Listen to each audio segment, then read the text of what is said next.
apóstolo Paulo, ele vai passar para uma nova sessão da sua carta, quando ele diz: agora vos rogamos, irmãos, que acateis com apreço os que trabalham entre vós e os que vos presidem no Senhor e vos admoestam, e que os tenhais com amor em máxima consideração por causa do trabalho que realizam.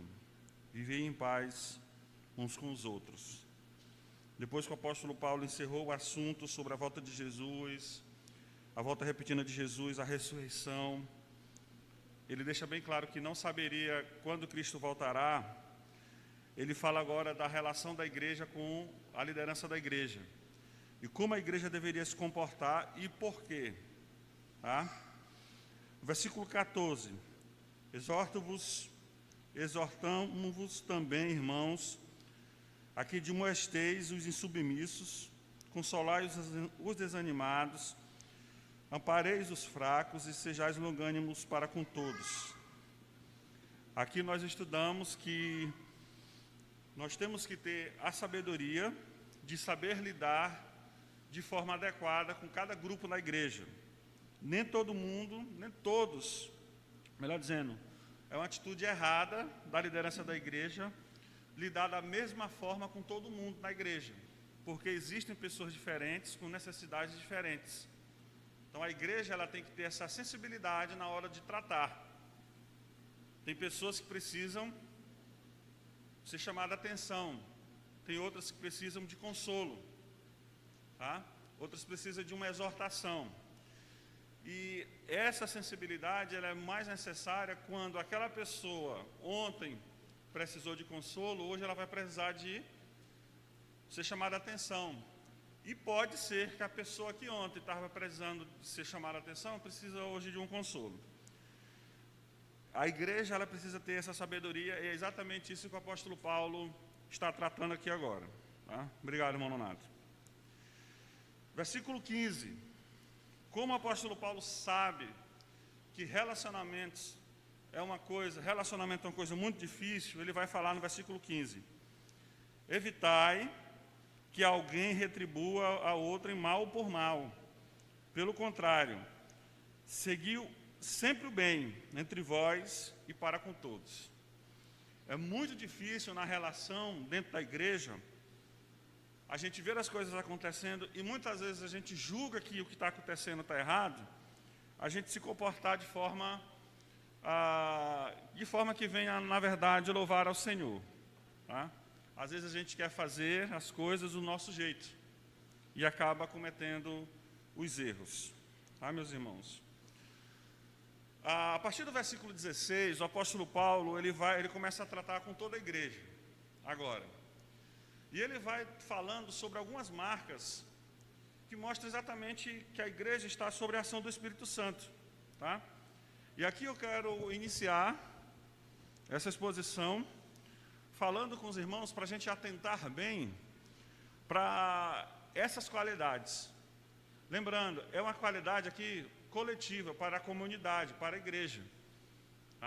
E muitas vamos dizer assim, esses dons, eles são, meus irmãos, dons não que eu digo vindo do Espírito Santo no caráter de dom espiritual, mas da ação da graça de Deus, que eles são mandamentos do Senhor, todos eles. Versículo 16: regozijai-vos sempre, é um mandamento, não é um pedido. Qual o mandamento? Todo cristão deve ser alegre. Isso não é condicional, é um mandamento. Isso é muito interessante porque é imposto para o cristão ser feliz. Meus irmãos? Você já viu alguém obrigando alguém a ser feliz? Já? Pois bem, aqui é um mandamento. Regozijai-vos sempre, é um mandamento. Orai sem cessar, é um imperativo também, é um mandamento. E no versículo 18, ser grato em tudo, também é um mandamento. Então nós vamos ver esses três mandamentos, o que significa exatamente para a igreja de Cristo. É importante considerar o contexto que o apóstolo Paulo está falando, porque aqui vai nos alertar aquelas palavras que sempre surgem. Mas você fala isso porque você não está vivendo o que eu vivi. Mas você pensa assim porque você não vive o que eu estou vivendo. Ah, você fala isso porque eu não passei pelo que você não está passando pelo que eu estou passando. Meus irmãos, as experiências, elas sempre estão sujeitas ou devem ser avaliadas a partir da ótica bíblica. Tá? A minha experiência, a sua experiência, por mais que sejam verdadeiras e legítimas, elas não podem ser determinantes das nossas escolhas naquilo que nós vamos ser. Aquelas experiências que nos colocam para baixo, que muitas vezes nos colocam como vítimas, ou nos deixam distante da alegria de Cristo, de servir ao Senhor, elas devem ser corrigidas através do ensino da palavra de Deus. E é isso que o apóstolo Paulo está falando dentro desse contexto. Antes vocês estavam aí, o quê? Inquietos com uma série de situações que estavam ocorrendo, envolvendo inclusive percas de pessoas amadas.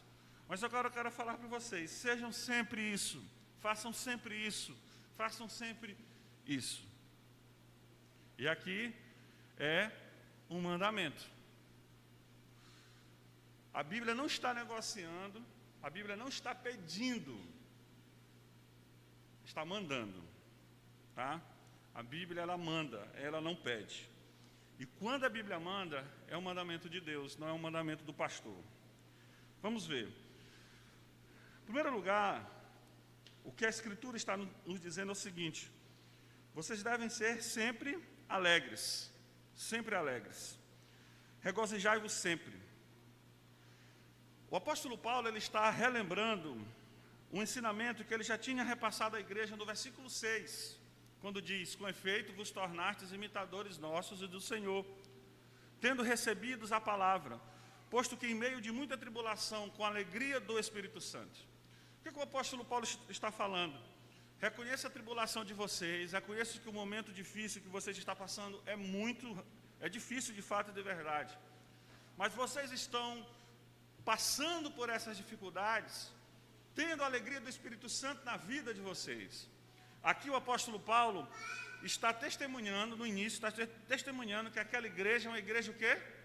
Feliz. E a alegria de quem? Do Espírito Santo. O que o apóstolo Paulo está dizendo agora nesse versículo?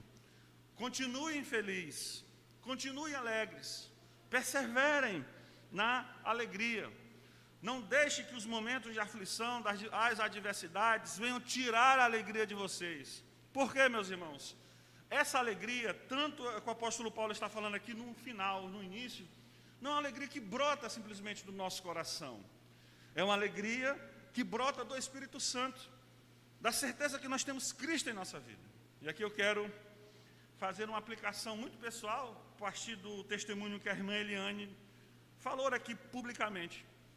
É exatamente isso que a irmã Eliane falou aqui. O que foi que ela disse? Preste bem atenção. Muita dor, desespero, são coisas legítimas na nossa vida, que a gente enfrenta muitas vezes, mas ela tem se firmado onde que ela falou? A palavra de Deus. É isso que o apóstolo Paulo está falando. Irmãos, nós não somos protegidos contra os momentos difíceis.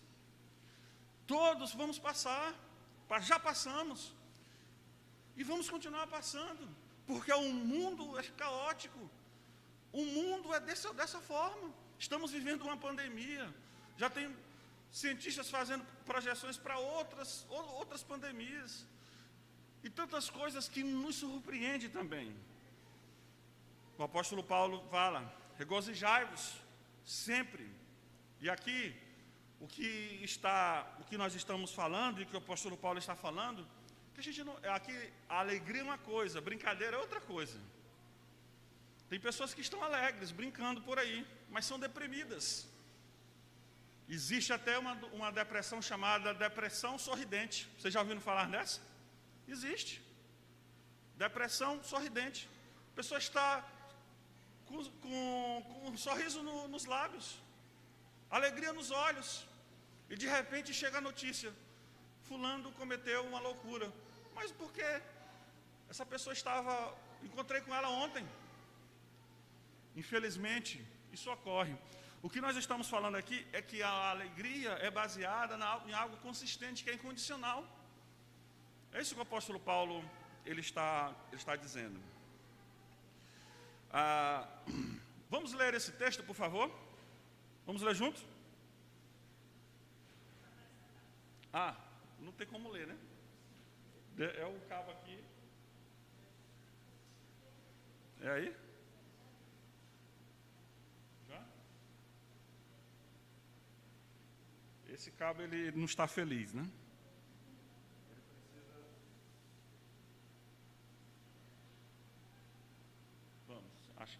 Acho que vai dar certo agora.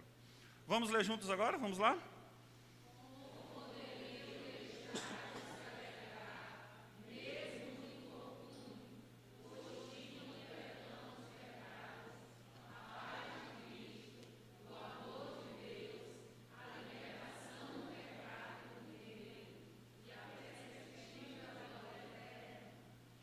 Amém.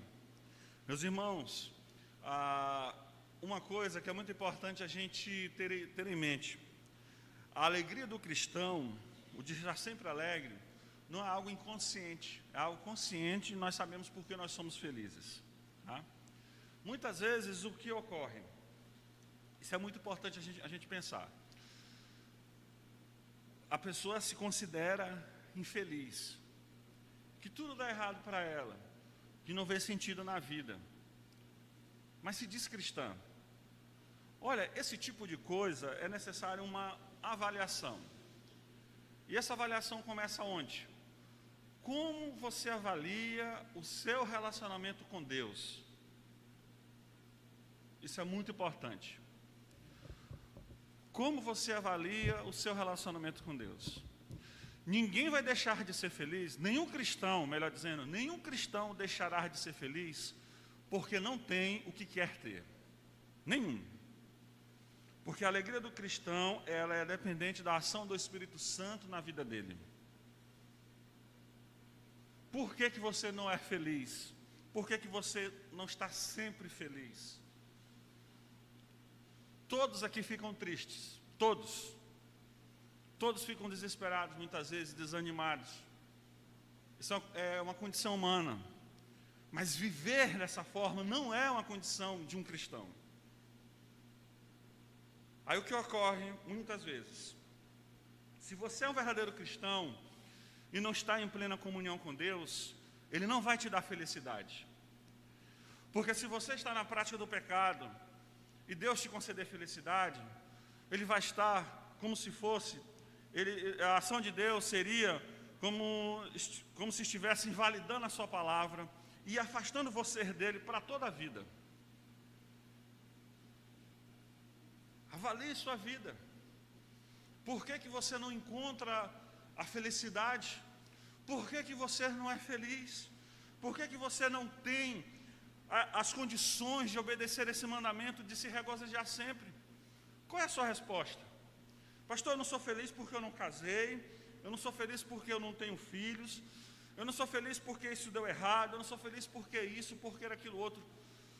Meus irmãos, é difícil aceitar isso, mas esse tipo de coisa, ou esses tipos de coisas não são motivos para cristão não ser feliz, não se regozijar.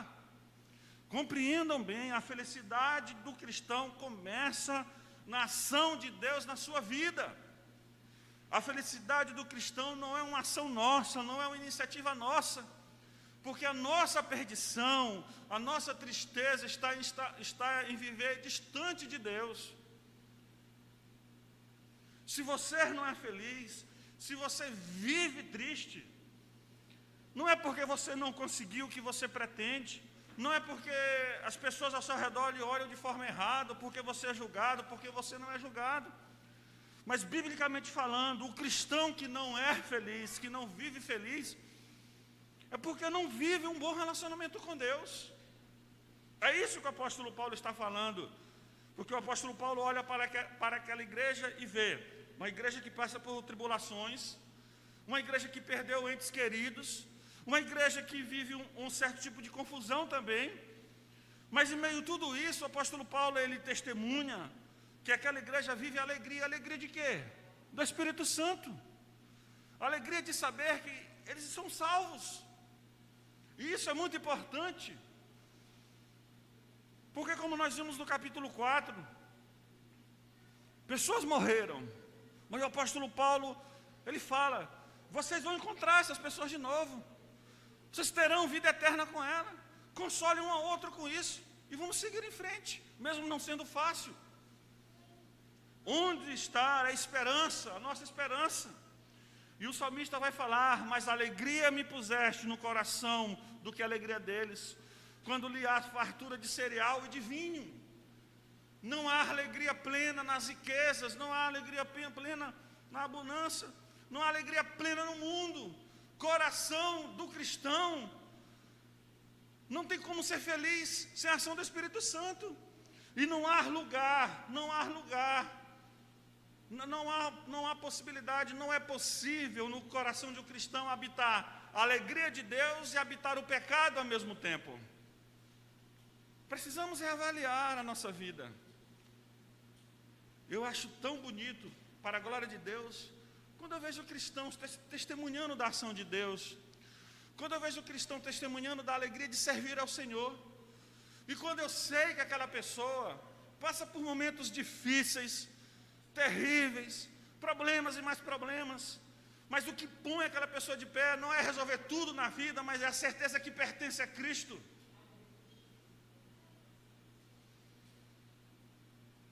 E como nós vamos ter uma alegria perseverante? Nessa certeza, meus irmãos. Eu não tenho isso, eu não tenho fartura, tem uma série de indagações na minha cabeça, mas uma coisa eu tenho certeza, sou salvo em Cristo. Cristo me salvou. Isso é o mais importante para a minha vida. Isso que vai determinar o que eu sou. Em segundo lugar, o apóstolo Paulo ele vai falar da oração perseverante. A oração sem cessar. O que é orar sem cessar? É orar toda hora? É andar com os olhos fechados orando? Não é, irmãos. Orar sem cessar é orar de forma perseverante, é não desistir de orar, é não deixar de orar. Orar sem cessar é a pessoa que ora sempre. Orar sem cessar é a pessoa que sempre está buscando a Deus, constantemente.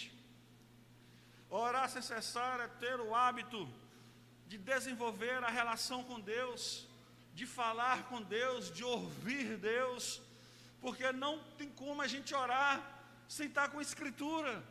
Nós oramos e nós somos estimulados para ler a palavra de Deus. Nós lemos a palavra de Deus e somos estimulados para orar. E aqui o apóstolo Paulo vai falando, ele vai ligando uma verdade com a outra. Sejam sempre felizes e ore sem cessar, porque o que vai garantir a nossa alegria é o nosso relacionamento com Deus. E em segundo lugar, meus irmãos, a gratidão é porque todas as coisas cooperam para o bem daqueles que amam a Deus. Ou seja, tudo que acontece na nossa vida, pode ser, se pela graça de Deus, humildemente, prostrar diante do Senhor, eu posso amadurecer na minha vida cristã, por meio daquele momento difícil que eu estou passando. Eu posso crescer por meio daquele momento difícil que eu estou passando. Eu posso me aproximar mais de Deus, através dessas circunstâncias tão difíceis da minha vida. Deus controla todas as coisas e jamais Deus vai permitir que aconteça alguma coisa para nos afastar dele. Se Deus permitiu, Ele tem um propósito, e o seu propósito é ser glorificado por meio da nossa vida. E nenhum cristão é glorificado distante dele, blasfemando o seu nome. Jamais nenhum cristão vai glorificar a Deus distante do Senhor. Jamais nenhum cristão vai glorificar a Deus blasfemando o seu nome, abandonando as Escrituras, abandonando os mandamentos de Deus. Deus é glorificado quando nós perdemos tudo e somos realizados, satisfeitos, felizes no Senhor. Eu sei que para isso isso é uma verdade que muitos não aceitam, mas se coloque no lugar de pai. Se coloque no lugar de uma mãe. Se coloque. Você que é mãe, você que é pai. De repente o seu filho chegar e falar para você: mãe, pai, eu só amo você, eu só amo a senhora, eu só amo o Senhor, porque eu tenho café todo dia na minha casa. Eu só amo vocês porque eu tenho almoço. Eu só amo a senhora, eu só amo o Senhor porque eu tenho o que vestir. Porque se eu não tivesse, eu lhe odiava. Se eu não tivesse, eu não queria nem papo com a senhora, eu não queria nem papo com o Senhor. Como você se sentiria, pai? Como você se sentiria, mãe? Como? Você se sentiria mal? Isso nós fazemos quase todos os dias com Deus, meus irmãos. Quase todos os dias nós fazemos isso com Deus. Porque quando não acontece algo que nós não queremos, esquecemos de Deus. Quando as coisas não vão bem, esquecemos de Deus também, abandonamos Deus. Deixamos de glorificar. Estamos na igreja por quê? Muitas vezes porque queremos que alguma coisa dê certo. Estamos na igreja por quê? Porque muitas vezes tudo vai muito bem. Nós estamos falando isso, que só amamos Deus, só servimos a Deus porque tudo vai muito bem. Porque se tudo desse errado, nada de igreja, nada de Deus, nada disso. Deus não existe. Não quero saber esse negócio de igreja. Isso tudo é hipocrisia, isso tudo não existe. Acontece ou não acontece esse tipo de coisa? Ocorre. E muitas vezes o nosso coração é tendencioso a isso. Se a igreja de Cristo Jesus não está aqui para glorificar a Deus pelo que Ele é, Ele não será glorificado. Ele não usará a sua igreja de forma milagrosa para salvar a humanidade, para salvar as pessoas que precisam de Jesus. Ter a consciência, meus irmãos, que tudo é a vontade de Deus, que tudo acontece porque Ele permitiu, tudo acontece porque Ele permitiu. Ter essa consciência, sempre nós teremos um coração grato, sempre teremos forças para avançar, sempre teremos força para continuar caminhando, para continuar servindo, mesmo com lágrimas, mesmo com dificuldades, mesmo marcados, mas estamos ali lutando para servir a Deus neste mundo tão difícil. Eu me lembro de Russell Shedd, numa exposição, ele falou sobre isso, que nós somos como soldados em guerra. E a promessa é que nós vamos chegar lá, meus irmãos, onde Cristo quer. Mas possivelmente vamos chegar feridos. Possivelmente chegaremos marcados. Mas vamos chegar para a glória de Deus. Ser grato a Deus é ter essa consciência que Deus tem o controle, que tudo é da vontade do Senhor. E aqui eu quero trazer algumas aplicações. A primeira: a cooperação de todos os membros é essencial à saúde e ao crescimento da igreja. O que eu quero dizer com isso? Nós estamos falando de verdades para a igreja. O se regozijar, continuar orando e continuar sendo grato. Esses são mandamentos, são verdades para a igreja de Cristo. Todos devem ter esse sentimento. Você tem esse sentimento? Qual é a sua cooperação nisso tudo?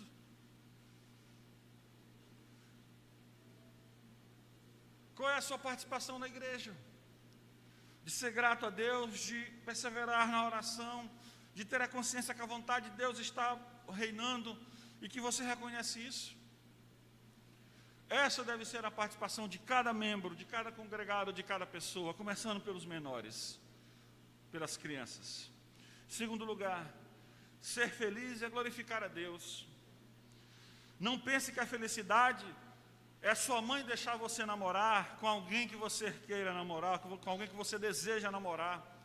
Ser feliz não é você casar com alguém dos seus sonhos. Não é o seu pai permitir que você vá para um determinado lugar. Tem jovens, adolescentes que ficam deprimidos porque o pai não deixa ir para determinado lugar. Meu irmão, você não é de Jesus? E adultos também. São deprimidos porque não conseguem trocar o carro por alguma coisa.